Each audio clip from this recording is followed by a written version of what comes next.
बिस्मिल्लाहिर्रहमानिर्रहीम। अस्सलाम वालेकुम दोस्तों, आज का नया टॉपिक है genetic engineering and it's uses. ये टॉपिक थोड़ा सा लेंथी है, इसलिए आज के वीडियो लेक्चर में हम सिर्फ जेनेटिक इंजीनियरिंग के डिफिनीशन के बारे में और साथ में इसके बेसिक टेक्निक के बारे में पढ़ेंगे कि जेनेटिक इंजीनियरिंग किन बेसिक टेक्निक के ज़रिए किया जाता है। यूजेस के ऊपर इंशाल्लाह हम एक अलग वीडियो लेक्चर शूट करवाएंगे। तो सबसे पहले आते हैं जेनेटिक इंजीनियरिंग की डिफिनीशन के ऊपर। जेनेटिक इंजीनियरिंग क्या है? Genetic engineering also called genetic modification, इसको जेनेटिक मॉडिफिकेशन भी कहा जाता है और जेनेटिक मैनिपुलेशन या इसको जेनेटिक मैनिपुलेशन भी कहा जाता है और रिकॉम्बिनेंट डीएनए टेक्नोलॉजी या इसको रिकॉम्बिनेंट डीएनए टेक्नोलॉजी भी कहा जाता है। इस कंसीडर इसको तस्वर किया जाता है is the area of biotechnology. ये बायोटेक्नोलॉजी का एक मैदान है, ये बायोटेक्नोलॉजी का एक मैदान तस्वर किया जाता है दैट इंक्लूड, और इसमें शामिल है क्या? DNA alteration. इसमें हम क्या करते हैं? डीएनए के अंदर तब्दीलियाँ करते हैं। और आर्टिफिशियल मैनिपुलेशन या मसनूई तरीके से हम हुनरमंदी के ज़रिए डीएनए के अंदर चेंजेस करवाते हैं। And transfer of genetic material from one organism to another, और इसमें हम क्या करते हैं? एक ऑर्गेनिज्म से जेनेटिक मटेरियल को उठा के किसी दूसरे ऑर्गेनिज्म में ट्रांसफ़र करवाते हैं। जेनेटिक इंजीनियरिंग में हम ये चीज़ें करवाते हैं। अच्छा, नेक्स्ट वन क्या है? Basic technique in genetic engineering. Genetic engineering को करते वक्त इनमें कौन से बुनियादी टेक्निक है जो इस्तेमाल किए जाते हैं? तो जेनेटिक इंजीनियरिंग को परफॉर्म करने के लिए सबसे पहले दो चीज़ों की ज़रूरत पड़ती है। एक रिस्ट्रिक्शन एंडोन्यूक्लियस एंजाइम, ये एक एंजाइम है, इसको मॉलिक्यूलर सीजर भी कहा जाता है और इसका काम होता है सीजर की तरह ये काम करता है। डीएनए का जो स्ट्रैंड होता है उसको छोटे छोटे टुकड़ों में ये क्या करता है? काट कर देता है। मॉलिक्यूलर सीजर या restriction endonuclease enzyme. Next one क्या है? डीएनए लाइगेज, ये एक दूसरा एंजाइम है। यहाँ पे मैंने इसको ग्लू लाइक बॉटल से रिप्रेजेंट कर दिया है और इसका काम होता है डीएनए के जो छोटे छोटे फ्रेगमेंट्स होते हैं, टुकड़े होते हैं, उनको आपस में जोड़ने का काम करता है, अटैच करने का काम डीएनए लाइगेज करता है। अच्छा, अब आते हैं और सबसे पहले डायग्राम के ज़रिए इस जेनेटिक इंजीनियरिंग का पूरा प्रोसेस समझने की कोशिश करते हैं कि इसमें कौन कौन से टेक्निक, बेसिक टेक्निक इस्तेमाल होते हैं। तो यहाँ पे हम सबसे पहले कंसीडर कर लेते हैं कि फॉर एग्ज़ाम्पल जेनेटिक इंजीनियर जो हैं वो बनाना चाहते हैं एक प्रोडक्ट को, और वो प्रोडक्ट क्या है? इंसुलिन। उसका डिज़ायर प्रोडक्ट क्या है जेनेटिक इंजीनियर्स का? Insulin production. Desire product insulin. तो ये इंसुलिन प्रोडक्ट जो हैं जेनेटिक इंजीनियर्स जो हैं इसको बायोटेक्नोलॉजी में जेनेटिक इंजीनियरिंग का जो मेथड है, इस मेथड में कौन से टेक्निक इस्तेमाल करते हैं और इनके ज़रिए ये इंसुलिन प्रोडक्शन करवाते हैं। तो सबसे पहले इसके लिए वो लेते हैं एक normal human being. Normal human being, एक नॉर्मल ह्यूमन बीइंग को लेते हैं और नॉर्मल ह्यूमन बीइंग के बॉडी के अंदर स्टमक के नीचे एक लीप लाइक स्ट्रक्चर पाया जाता है जिसको पेंक्रियास कहा जाता है। यहाँ पे ये स्ट्रक्चर क्या है? पेंक्रियास।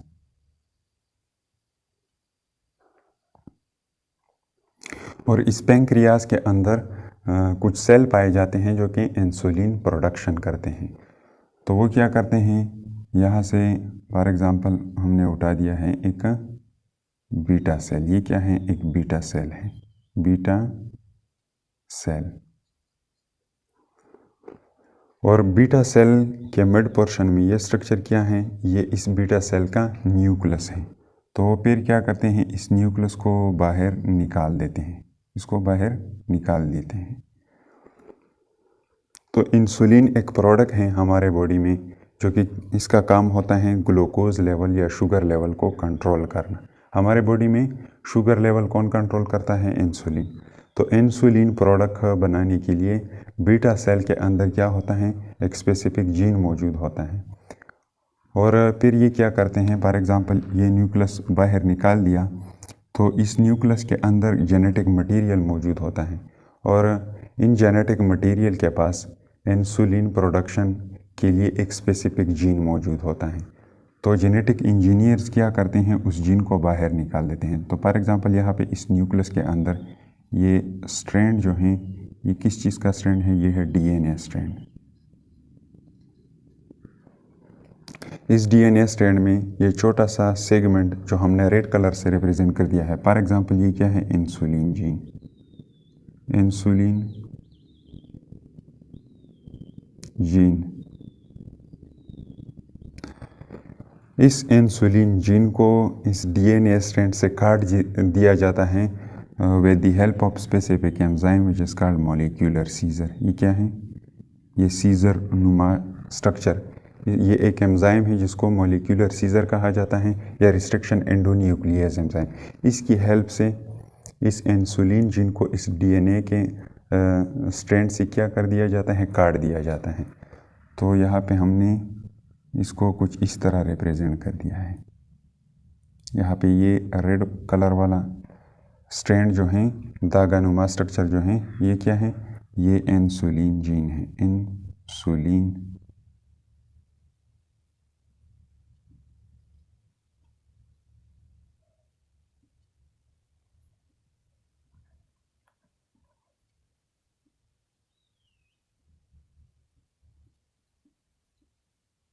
ये क्या है, इंसुलिन जीन। तो सबसे पहला बेसिक टेक्निक जो होता है जेनेटिक इंजीनियरिंग में, जेनेटिक इंजीनियर्स क्या करते हैं, सबसे पहले जीन को आइसोलेट कर देते हैं एक डोनर ऑर्गेनिज्म से, और उसको आइडेंटिफाई किया जाता है और आइसोलेट किया जाता है। ये होता है पहला टेक्निक। जो ऑर्गेनिज्म ये जीन देता है, इसको डोनर ऑर्गेनिज्म कहा जाता है। तो यहाँ पे ये ह्यूमन क्या है, डोनर है। तो ह्यूमन के अंदर वो क्या करते हैं, सबसे पहले इंसुलिन जीन ढूंढ लेते हैं, फिर उस इंसुलिन जीन को बाहर निकाल दिया जाता है। तो ये हो गया पहला step, isolation and identification of the gene of interest. ये क्या है, डिज़ायर जीन है या जीन ऑफ इंटरेस्ट है।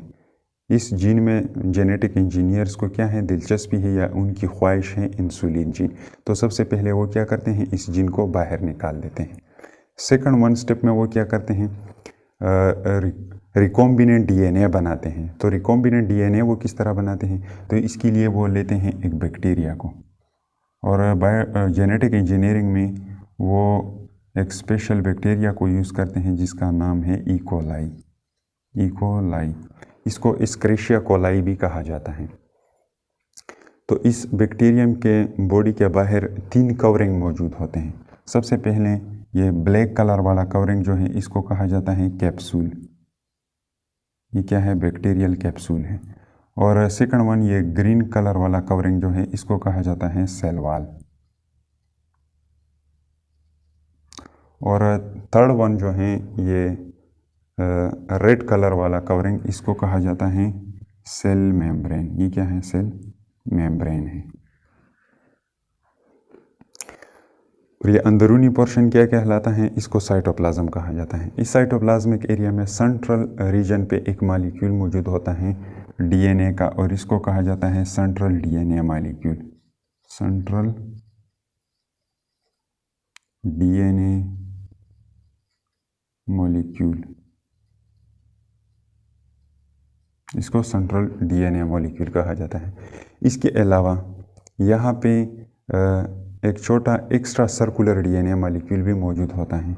इस सर्कुलर डीएनए मॉलिक्यूल को प्लाज्मिड कहा जाता है, प्लाज्मिड, या इसको वेक्टर भी कहा जाता है। इसको वेक्टर क्यों कहा जाता है, वेक्टर इसको इसलिए कहा जाता है क्योंकि ये एक फॉरेन जीन को आगे ले जाएगा।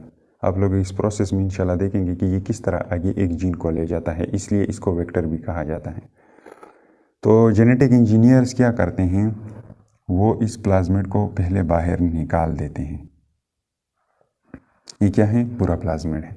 फिर इस प्लाज्मिड का थोड़ा सा पोर्शन काट दिया जाता है with the help of enzyme, जिसको मॉलिक्यूलर सीजर कहा जाता है या रिस्ट्रिक्शन एंडोन्यूक्लियस एंजाइम। इसकी मदद से इसका थोड़ा सा पोर्शन काट देते हैं। तो इस प्लाज्मिड का स्ट्रक्चर कुछ इस तरह हो जाएगा। यहाँ पे हमने वो काट किया हुआ पोर्शन दिखा दिया है। पूरा प्लाज्मिड था, इससे उन्होंने क्या कर दिया है, थोड़ा सा पोर्शन काट दिया है। फिर आगे क्या परफॉर्म किया जाता है, आगे इस प्लाज्मिड के साथ इस इंसुलिन जीन को अटैच किया जाता है। इस इंसुलिन जीन को फॉरेन जीन भी कहा जाता है, फॉरेन जीन, क्योंकि हम क्या कर रहे हैं, प्लाज्मिड के अंदर ये बाहर से ला रहे हैं, तो ये फॉरेन जीन भी है, या इसको डिज़ायर जीन भी कहा जाता है, डिज़ायर जीन, या इसको जीनोप इंटरेस्ट भी कहा जाता है, जीन ऑफ इंटरेस्ट।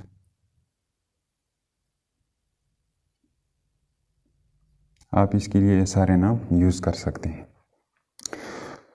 तो इस प्लाज्मिड कट किए हुए प्लाज्मिड के साथ इस फॉरेन जीन को अटैच किया जाता है with the help of special enzyme which is called DNA ligase.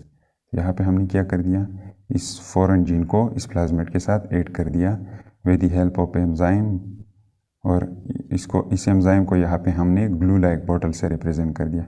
इसको डीएनए लाइगेज कहा जाता है, डीएनए लाइगेज। क्या है, डीएनए लाइगेज। डीएनए लाइगेज की मदद से यहाँ पे ये भी क्या है, डीएनए का एक छोटा सा टुकड़ा है, और ये प्लाज्मिड भी क्या है, डीएनए का एक छोटा सा टुकड़ा। तो इन दोनों टुकड़ों को आपस में किस चीज़ के मदद से अटैच किया जाता है, with the help of DNA ligase. और यहाँ पे ये स्ट्रक्चर जिसमें क्या है, इंसुलिन जीन या फॉरेन जीन मौजूद है along with the plasmid, foreign gene along with the plasmid. इस स्ट्रक्चर को फिर क्या कहा जाता है, इसको रिकॉम्बिनेंट डीएनए कहा जाता है, रिकॉम्बिनेंट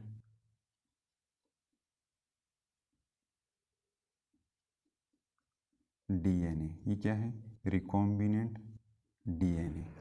तो सेकंड स्टेप जो होता है जेनेटिक इंजीनियरिंग में, वो रिकॉम्बिनेंट डीएनए बनाना होता है। तो रिकॉम्बिनेंट डीएनए इसी तरह बनाया जाता है। इसके लिए इकोलाई बैक्टीरिया लिया जाता है और इससे प्लाज्मिड बाहर निकाल दिया जाता है, और प्लाज्मिड में फिर क्या करते हैं, इसी तरह एक फॉरेन जीन या जीन ऑफ इंटरेस्ट या जीन डिज़ायर जीन को डाल दिया जाता है, और इससे जो रिजल्टेंट स्ट्रक्चर बनता है इसको रिकॉम्बिनेंट डीएनए कहा जाता है। नेक्स्ट वो क्या करते हैं, इसके लिए वो लेते हैं एक दूसरे इकोलाई बैक्टीरिया को। यहाँ पे ये क्या है, दूसरा इकोलाई बैक्टीरिया है। तो इस इकोलाई बैक्टीरिया के सरफेस के ऊपर भी क्या मेम्ब्रेन्स कवरिंग्स मौजूद होते हैं। तो इन कवरिंग पे सबसे पहले क्या कर दिया जाता है, एंजाइम डाल दिया जाता है, एंजाइम, ताकि ये कवरिंग क्या हो जाए, परमिएबल हो जाए, ताकि इस प्लाज्मिड को इसके अंदर इंट्रोड्यूस किया जा सके। तो इसके लिए ये एंजाइम जो इस्तेमाल होता है, यहाँ पे हमने एक स्प्रे लाइक स्ट्रक्चर से रिप्रेजेंट कर दिया है, स्प्रे बॉटल की तरह। इसका नाम है लाइसोजाइम एंजाइम। ये क्या है, लाइसोजाइम एंजाइम होता है। तो जब इसको डाल दिया जाता है इन कवरिंग के ऊपर, तो ये कवरिंग परमिएबल बन जाते हैं। तो इन परमिएबल कवरिंग से फिर क्या किया जाता है, इस रिकॉम्बिनेंट डीएनए को इस बैक्टीरियम के अंदर डाल दिया जाता है। यहाँ पे हमने क्या कर दिया, रिकॉम्बिनेंट डीएनए को बैक्टीरिया के अंदर डाल दिया। तो एक तरीका तो ये है रिकॉम्बिनेंट डीएनए को या फॉरेन जीन को डाल देना बैक्टीरिया के अंदर, या इस फॉरेन जीन को एक दूसरे तरीके से भी डाल दिया जाता है बैक्टीरिया के अंदर। तो इसके लिए एक स्पेशल वायरस इस्तेमाल किया जाता है जिसका नाम है बैक्टीरियोफेज।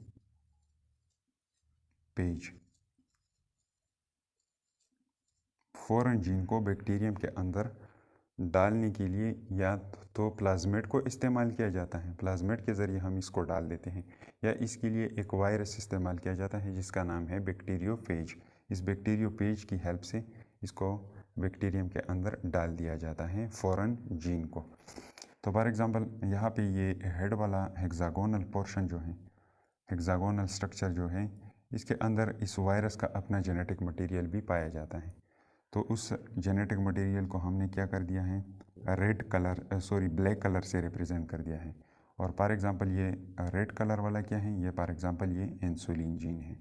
तो या तो इसके अंदर इंसुलिन जीन डाल दिया जाता है, इंसुलिन जीन, इंसुलिन को मैंने यहाँ पे सिंपली आई से रिप्रेजेंट कर दिया।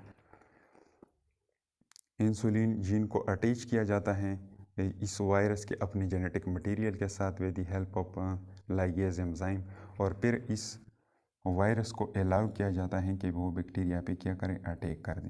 तो जब ये बैक्टीरिया के ऊपर अटैक करता है तो इसके पास भी अपना एंजाइम होता है, इस वायरस के साथ अपना एंजाइम होता है, और वो एंजाइम क्या है, लाइसोजाइम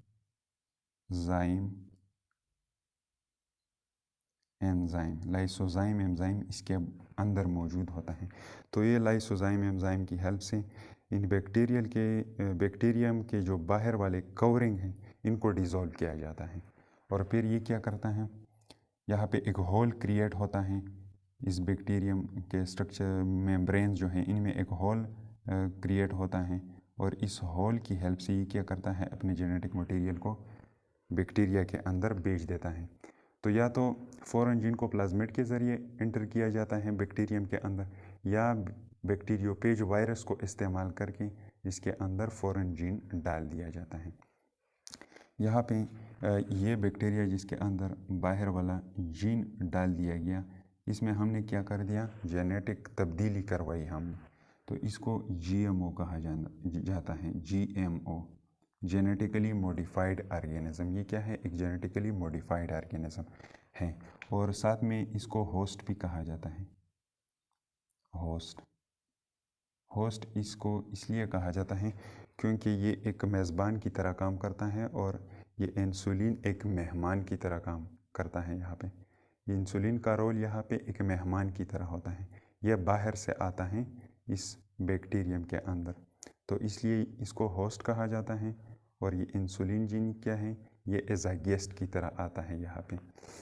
अच्छा, फिर क्या वो क्या करते हैं, इस बैक्टीरियम को वो क्या करते हैं, अलाउ कर देते हैं कि अपने आप को मल्टीप्लाई करें। तो यहाँ पे इसको हमने अगेन ये जेनेटिकली मॉडिफाइड बैक्टीरिया बना दिया है, और इसके अंदर रिकॉम्बिनेंट DNA पाया जाता है। तो जब इस बैक्टीरिया को अलाउ किया जाता है मल्टीप्लिकेशन के लिए, तो ये बहुत कम वक्त में बहुत सारे बैक्टीरियल कॉलोनी बना देता है। यहाँ पे ये क्या है, एक बैक्टीरियल कॉलोनी, ये क्या है, बैक्टीरियल कॉलोनी। इस बैक्टीरियम के मल्टीप्लिकेशन से बहुत सारे कॉलोनीज़ बन गए। अगर हम एक कॉलोनी को सिपारेट कर दें, फॉर एग्जांपल ये एक कॉलोनी है, इसको हमने क्या कर दिया, सिपारेट कर दिया, सिपारेट, इस कॉलोनी को हमने क्या कर दिया, सिपारेट कर दिया, और फिर इस कॉलोनी को हम अलाउ कर दें तो इससे और बहुत सारे कॉलोनी बनते हैं। यहाँ पे मैंने सिर्फ 2 बैक्टीरियल कॉलोनी शो किए हुए हैं। ये क्या है, एक बैक्टीरियल कॉलोनी, ये दूसरा बैक्टीरियल कॉलोनी, और यहाँ पे हर एक बैक्टीरियम के अंदर ये क्या मौजूद होता है, ये रिकॉम्बिनेंट DNA हर एक बैक्टीरियम के अंदर पाया जाता है। यहाँ पे इस रिकॉम्बिनेंट DNA को मैंने रेड डॉट के ज़रिए रिप्रेजेंट कर दिया है। हर एक बैक्टीरियम के अंदर मैंने एक रेड डॉट करवाया है, और ये क्या रिप्रेजेंट करता है, रिकॉम्बिनेंट DNA। ये क्या है, रिकॉम्बिनेंट DNA है। तो इन रिकॉम्बिनेंट DNA में हर एक बैक्टीरियम के पास क्या होता है, इंसुलिन जीन होता है। तो यहाँ पे जितनी भी बैक्टीरियल कॉलोनीज बनती हैं वो सब क्या करते हैं, इंसुलिन प्रोडक्शन स्टार्ट करवाते हैं, क्योंकि इसके अंदर क्या मौजूद है, इंसुलिन जीन, और जीन तो अपने आप को एक्सप्रेस करेगा। तो इस इंसुलिन जीन जब अपने आप को एक्सप्रेस करवाता है तो ये क्या, इंसुलिन प्रोडक्ट बनाना स्टार्ट कर देता है। तो फिर जेनेटिक इंजीनियर्स क्या करते हैं, इस इंसुलिन प्रोडक्ट को बोतल वगैरह में कलेक्ट कर देते हैं। ये क्या है, इंसुलिन, इस बोतल में इंसुलिन, और फिर इस इंसुलिन को डायबिटिक पेशेंट के लिए इस्तेमाल किया जाता है इंजेक्शन के थ्रू इस इंसुलिन प्रोडक्ट को शुगर के मरीज़ों के लिए इस्तेमाल किया जाता है।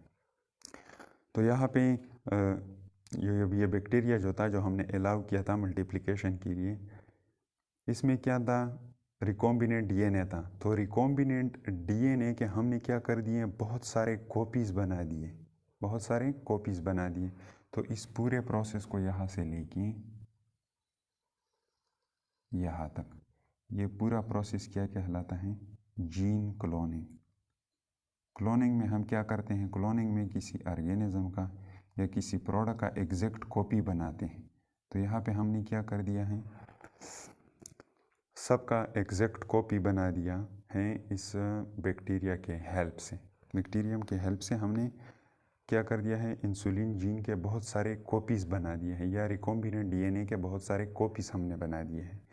और ये रिकॉम्बिनेंट डीएनए हर एक बैक्टीरिया में क्या होती हैं? सेम होती है। फॉर एग्जांपल इसके अंदर जो रिकॉम्बिनेंट डीएनए पाए जाते हैं वो एग्जैक्टली इसके अंदर भी वैसा ही होता है। तो इस पूरे प्रोसेस को जीन क्लोनिंग कहा जाता है। और एक बात और, इस इकोलाई बैक्टीरिया को वो क्यों इस्तेमाल करते हैं जेनेटिक इंजीनियर्स? इसको क्यों इस्तेमाल करते हैं? इसके कई रीज़न हैं। सबसे पहले तो इसके अंदर ये 2 एंजाइम पाए जाते हैं। कौन से? Restriction endonuclease enzyme. ये एंजाइम इस इकोलाई बैक्टीरिया के अंदर पाया जाता है। दूसरा डीएनए लाइगेज एंजाइम भी इसके अंदर मौजूद होता है। और साथ में इसके अंदर वेल डेवलप प्लाज्मिड होता है। और इसके अलावा ये मल्टीप्लिकेशन का प्रोसेस बहुत जल्दी करवाता है। इसलिए इस बैक्टीरिया को स्पेशली जेनेटिक इंजीनियरिंग में इस्तेमाल किया जाता है। अच्छा, अब आते हैं इन सब चीज़ों को रिवाइज करते हैं।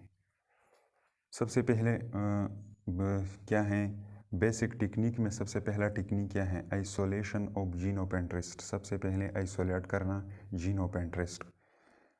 इसमें क्या किया जाता है? Identification of gene. जीन को आइडेंटिफाई किया जाता है फ्रॉम द डोनर ऑर्गेनिज्म से कि ये जीन कहाँ पे मौजूद है। It is isolated. फिर इसको अलग किया जाता है from the donor DNA. Donor वाले डीएनए से इसको अलग किया जाता है by using restriction endonuclease enzyme. Molecular scissors को इस्तेमाल करते हुए या रिस्ट्रिक्शन एंडोन्यूक्लियेज एंजाइम को इस्तेमाल करते हुए इस जीन को फिर क्या किया जाता है? अलग किया जाता है डोनर वाले डीएनए से। नेक्स्ट वो क्या करते हैं? Making recombinant DNA. वो रिकॉम्बिनेंट डीएनए बनाते हैं। रिकॉम्बिनेंट डीएनए वो किस तरह बनाते हैं? जीन ऑफ द इंटरेस्ट या desire gene is attach with vector. Desire gene को वो क्या करते हैं? वेक्टर के साथ या प्लाज्मिड के साथ अटैच कर देते हैं to carry the gene to the host cell, ताकि ये क्या करे? इस जीन को होस्ट सेल तक ले जाए। Or bacteriophage is used for this purposes. या बैक्टीरियोपेज को इस्तेमाल किया जाता है इस मकसद के लिए। फर्स्ट तो अगर प्लाज्मिड के ज़रिए भेजना है तो वो क्या करते हैं? फर्स्ट सबसे पहले vector DNA is cut by restriction endonuclease enzyme. सबसे पहले वो क्या करते हैं? वेक्टर को रिस्ट्रिक्शन एंडोन्यूक्लियेज एंजाइम के ज़रिए काट देते हैं। Then the DNA fragment gene is attached with vector. फिर डीएनए का जो फ्रेगमेंट है मतलब जीन है, इसको अटैच किया जाता है with the vector by using DNA ligase enzyme. और डीएनए लाइगेज एंजाइम को इसके लिए इस्तेमाल किया जाता है। सो रिकॉम्बिनेंट डीएनए इज फॉर्म। इसी तरह रिकॉम्बिनेंट डीएनए क्या हो जाती है? फॉर्म हो जाती है। नेक्स्ट वो क्या करते हैं? जीन क्लोनिंग करते हैं। The recombinant DNA is introduce into the host cell bacteria. इसको होस्ट सेल मतलब बैक्टीरिया के अंदर डाल दिया जाता है। Cell wall of bacteria made permeable for recombinant DNA by using enzyme. और इसके लिए इस बैक्टीरिया का सेल वॉल जो है या तीनों कवरिंग जो है इनको परमिएबल बनाया जाता है with the help of lysozyme enzyme. After short time, बहुत कम वक्फे के बाद बैक्टीरिया मल्टीप्लाई। ये बैक्टीरिया क्या करती है? मल्टीप्लिकेशन का प्रोसेस स्टार्ट करवाती हैं। गिव्स मैनी कॉलोनीज़, और बहुत सारे कॉलोनीज़ देती हैं। If we separate these colonies. अगर हम इन कॉलोनीज़ को सिपारेट कर दें, फॉर एग्जांपल एक कॉलोनी को हम क्या कर दें? सिपारेट कर दें। ईच कॉलोनी, हर एक कॉलोनी गिव्स मैनी कॉलोनी। तो फिर हर एक कॉलोनी क्या करती हैं? बहुत सारे और कॉलोनीज़ देती हैं। Each bacterium in the colony, और कॉलोनी के अंदर हर एक bacterium have exact identical copy of the recombinant DNA. तो यहाँ पे हर एक कॉलोनी में जो बैक्टीरियम मौजूद होती हैं उनके पास रिकॉम्बिनेंट डीएनए का एग्जैक्ट कॉपी मौजूद होता है। This is called gene cloning. इस पूरे प्रोसेस को जीन क्लोनिंग कहा जाता है। This bacterium is called genetically modified bacteria. इस बैक्टीरिया को क्या कहा जाता है? जेनेटिकली मॉडिफाइड बैक्टीरिया, क्योंकि इसके अंदर हमने जेनेटिक मटेरियल में हमने क्या कर दिया है? चेंजेस करवाया है। And start preparation of the desire product. और ये क्या करती है, डिज़ायर प्रोडक्ट की प्रिपरेशन को स्टार्ट कर देती हैं। यहाँ पे मैं एक बात भूल चुका हूँ, यहाँ पे वो ऑर्गेनिज्म जो कि स्पोरन जीन को रिसीव करता है इसको रिसेपेंट कहा जाता है। तो इस बैक्टीरियम को हम रिसेपेंट भी कह सकते हैं।